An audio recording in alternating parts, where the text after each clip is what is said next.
Hello welcome back to இது வேற level சமையல்.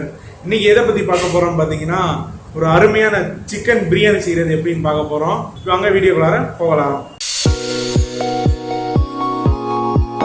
சிக்கன் பிரியாணி செய்ய போகிறோம். அதுக்கு தேவையான பொருள்லாம் பார்த்துட்டு வந்துடலாம் வாங்க. 1 கிலோ சிக்கன், 1 கிலோ அரிசி, இது வந்து சீரக சம்பா அரிசி, 1/2 கிலோ தக்காளி அரைச்சி விழுதாக எடுத்துகிட்டு வச்சுருக்கேன். இது எண்ணெய் 180 எண்ணெய், நெய் 50, புதினா கொஞ்சம், மல்லி கொஞ்சம், உப்பு தேவையான அளவு, எலுமிச்சம்பழம் 1 மூடி. இது வந்து இஞ்சி பூடு விழுது. இது 75 கிராம் இஞ்சி, 75 கிராம் பூடு சேர்த்து அரைச்சி வச்சுருக்கு.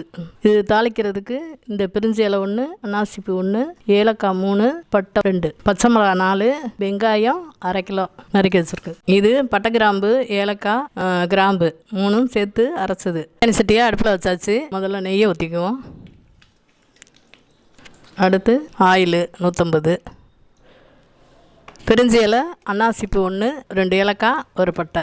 அது பொரிஞ்சிருச்சு. இப்போ வெங்காயத்தை போட்டுக்கலாம். இது வந்து 1/2 கிலோ வெங்காயம்.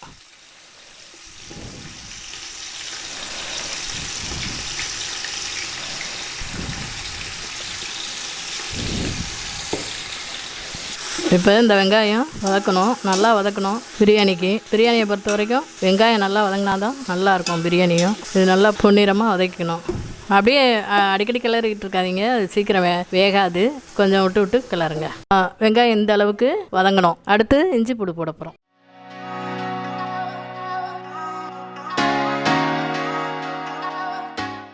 வதங்கிடுச்சு. இந்த அளவுக்கு புதினா, மல்லித்தலை இந்த அளவுக்கு.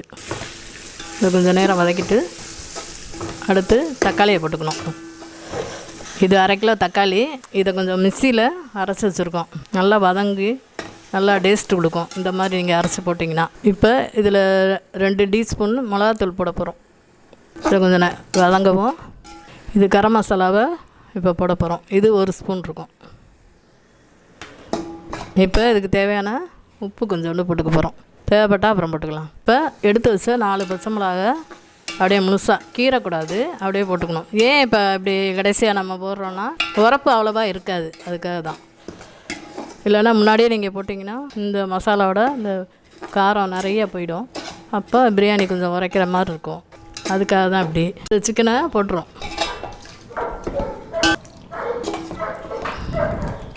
கறி வதங்கி 5 நிமிஷம் ஆகிருக்கு. இந்த சமயத்தில் நம்ம 200 தயிர் இதை ஊற்றிக்கணும். ஊற்றிட்டு நல்லா கிளறிட்டு இதை அப்படியே ஒரு 10 நிமிஷம் மூடி வச்சுருங்க.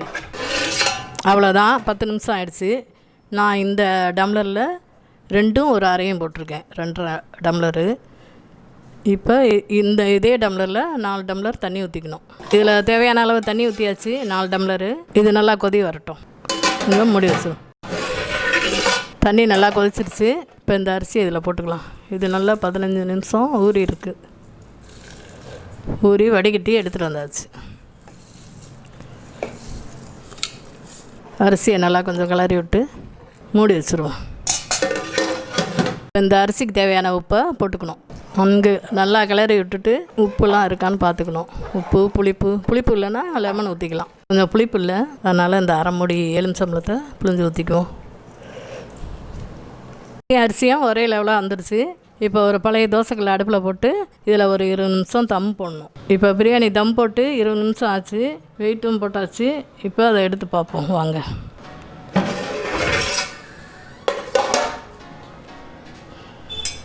நல்லா வந்திருக்கு,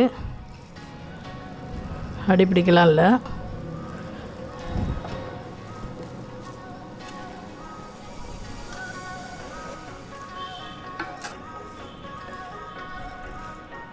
இந்த பிரியாணி ரெடி.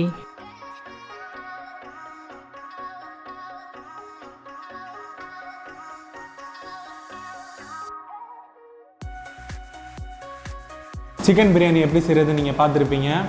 இப்போ அதை நம்ம டேஸ்ட் பண்ணி பார்த்துடலாம். ஸ்மெல்லே வேறு லெவலில் இருக்குது. உலகத்தில் எதாலையுமே பிரியாணி அடிச்சுக்கவே முடியாது. பிரியாணினா பிரியாணி தான்.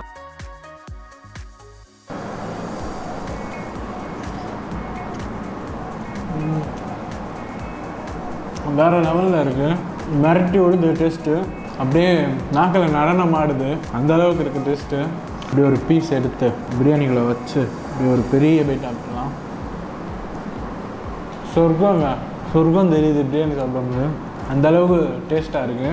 அதோட நம்மகிட்ட இன்னொரு ஐட்டமும் இருக்குது 65. அதில் அப்படியே பெப்பரை தூவி விட்டு எடுத்து அதையும் வச்சு பிரியாணிக்குள்ள வச்சு மறுபடியும் இன்னொரு சொர்க்கம் தெரியுது. ரொம்ப அருமையாக இருக்குது. மிஸ் பண்ணிடாதீங்க. கண்டிப்பாக வீட்டில் ட்ரை பண்ணி பாருங்கள் பிரியாணியை. இந்த வீடியோ உங்களுக்கு பிடிச்சிருந்ததுன்னா லைக் பண்ணுங்கள், கமெண்ட் பண்ணுங்கள், ஷேர் பண்ணுங்கள், சப்ஸ்கிரைப் பண்ணிடுங்க. பாய்.